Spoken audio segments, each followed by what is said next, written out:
Welcome back to the masterclass presented by the European Open Source Academy about building and sustaining open source impact. My name is Amandine Le Pape. I am the head of the Business and Impact section at the European Open Source Academy, and I am walking you through how open source business owners and corporate users can drive the change.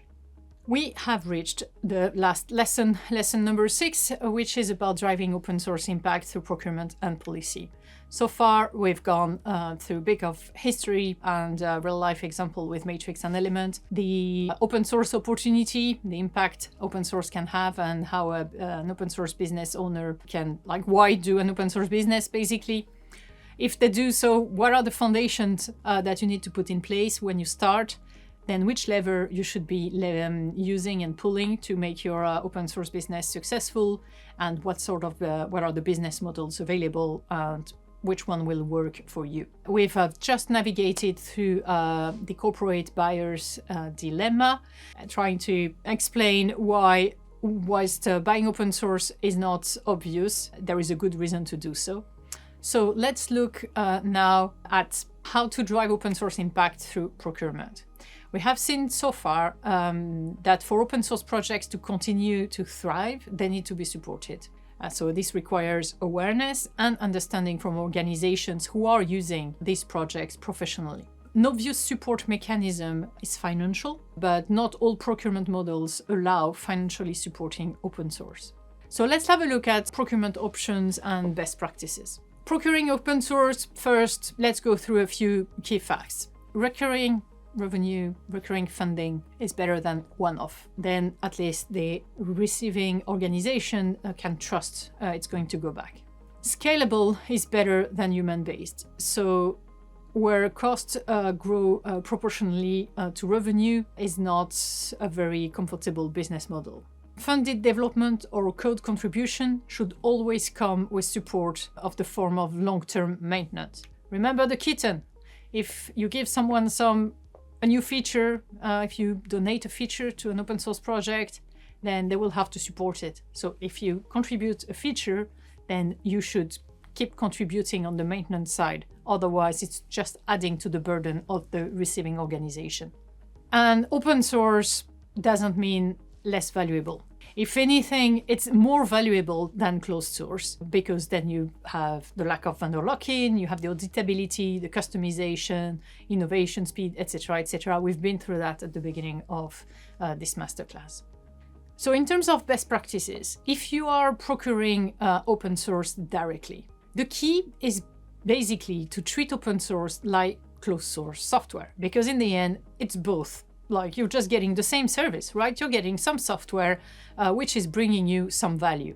So you need to, an ideal world is where where you can pay subscription for your open source software, which is going to help ensure that it stays around. If you can buy licenses from closed source vendors like Microsoft, there is no reason you shouldn't be able to do the same for the open source one. The second one is turning the support fees into a baseline recurring rather than per ticket. Very often, talking to organizations, they're ready to buy support. Oh, I'm going to pay you when I need the support. It's like insurance. If you want support, you pay a recurring fee and then we'll provide support when you need it. It's very much the same model. This will help the organization to make sure they have a staffed team which is ready to actually bring support whenever you need it. Then the funded development, if you do so, it needs to unlock recurring maintenance, because inevitably, if something comes up, they will need some bug fixing at some point, evolution, make sure that it fits on the new operating system, etc., etc. So direct procurement, ideally by subscriptions. If you do support, then make it recurring. And eventually, if you do funded development, it needs to come with some recurring maintenance too. If you are buying indirectly, or if you're doing a tender or something similar, then imagine you've just set the high bar we just discussed as direct procurement. Then you need to set exactly the same high bar for your suppliers. So you have gone through the exercise of realizing that you need to support the project long term if you want to be able to rely from it. So if you say, I'm putting out a tender, I want to buy this specific open source product. Please, organization, come to me with your offers. Part of the tender should include a clause which requires the organization responding to the tender to support the upstream. If you do that, then you're already completely switching the balance and the dynamic in the ecosystem, because the freeloading angle to it is going to get lost. The other one is to set the right requirements, basically, for the reseller. So they need to resell to be able to support the project, but also you can prioritize the expertise over the price. If you are price dumping by rating the various inputs of the tender very high on the price, the chances of freeloaders who don't bear the cost of the product to win the tender without supporting the upstream is very high. And eventually, so beware of the price dumping, because as I said, basically if someone comes with a very cheap price, there are high chances that they're not trying to support the open source project. And if they say, of course, we can support this with a very low price, there are high chances that they have no expertise and maybe never run a project in production. So these are the three things you should be careful about if you do an indirect procurement process or a tender. Make sure that the bar you set to yourselves is set for the reseller. Make sure that they actually support the upstream.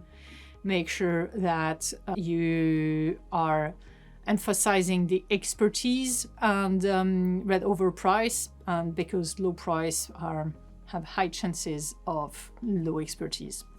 Qualification requests on suppliers. So when you are getting a supplier, you will need to qualify them, basically, in order to double check everything that we just talked about. You need to do your due diligence to make sure that they will be supporting the project the same way you would expect them to. The Open Source Business Alliance has put together a list of 4 qualification requests, which allow to qualify the supplier as a good player in the ecosystem or not. So it's pretty easy to put in place. 4 questions to ask. The first one is understand the relationship between the software manufacturer and the community. The second one will be ensuring that upstream publication, that the modifications and patches are published upstream. Ensuring that the level 3 support is at a reasonable quality, and fourth, make sure that they secure the supply chain by supporting the core components. So let's dive a bit more into this. The relationship with the software manufacturer and the community. The question you are trying to answer is whether there is a business relationship between the service provider and the software manufacturer or the community itself. Or are they just coming in, taking the software, going away? Are they involved? Do they have a good understanding on the ecosystem? Are they participating in the ecosystem? Are they participating in the common? Then, so to what extent is there going to be support available from them in the course of the project? Are they going to be able to support you? Because if they're not participating in the ecosystem, there are low chances they actually have the knowledge to actually support the project. So this will prove that the supplier can deliver and is properly supported by the experts. If they work with the community or other players in the ecosystem, they will be able to find the answers and actually give you the service you are asking for, the service you deserve. On the second qualification request about ensuring that modification and patches are published upstream, the question you're trying to answer is how is the service provider ensuring that the modification of the software and patches are going to be made available upstream to the general public. So you want to ensure that the supplier is part of the ecosystem again, that it is helping to make it better by providing improvements into the original software, and so that the whole project can benefit from the improvements which are provided by the supplier. Again, is the supplier a good player in the ecosystem or not?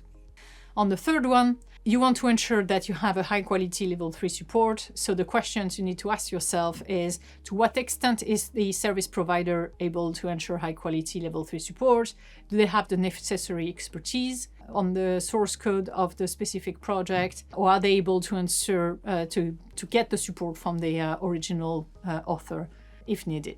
So again, it's very much about ensuring they can find the knowledge and they have it themselves to provide a SLA that they're committing to and the level of quality of service. And eventually, are they securing the supply chain through supporting core components? So an open source software usually consists of various core components. So does the provider support the developers of the project?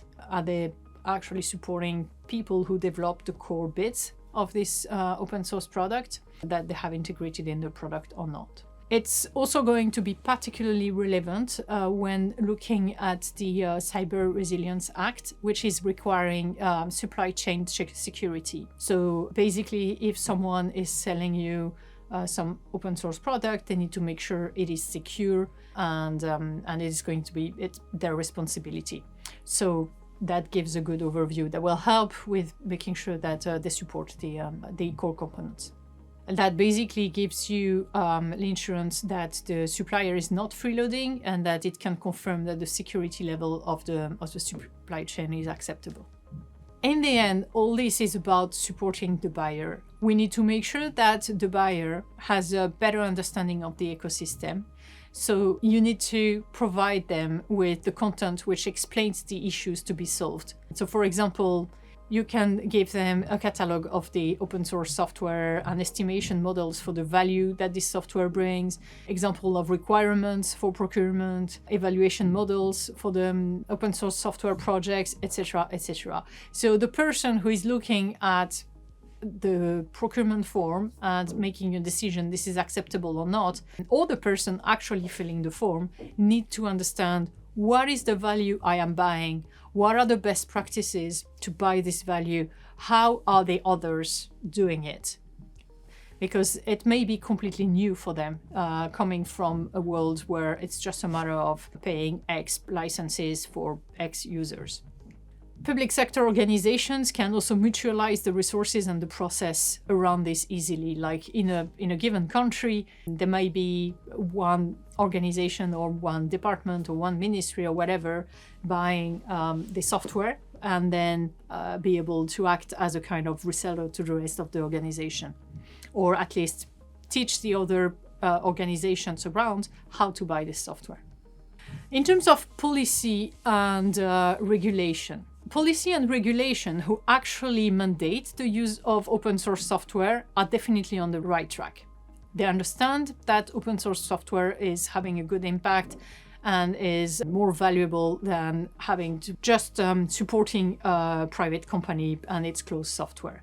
But the thing is, the way they do it is the key thing. Because if they mandate open source, they should do it in a way which enables the open source ecosystem and not hinder it. So why would an organization mandate the use of open source? That's something you need to keep in mind when you make decisions on what is acceptable and what isn't. For example, if the reason for going for open source and mandating open source is sovereignty, then if one of the vendor comes with an open core product, what is going to be more supportive for the ecosystem? Is it going to say, no vendor, you are producing this open source product and you are coming to me with an open core product, but I can't because I'm mandating open source? Or is it going to be, oh, I can't buy you open core, so I'm just going to use the open source and leave you to it?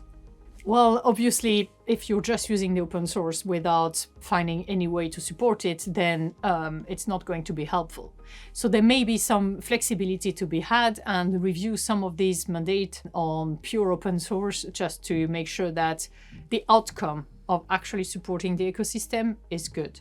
So every organization needs to find the right balance that serves its objectives, and it needs to find a way to express it in line with its processes and the structure.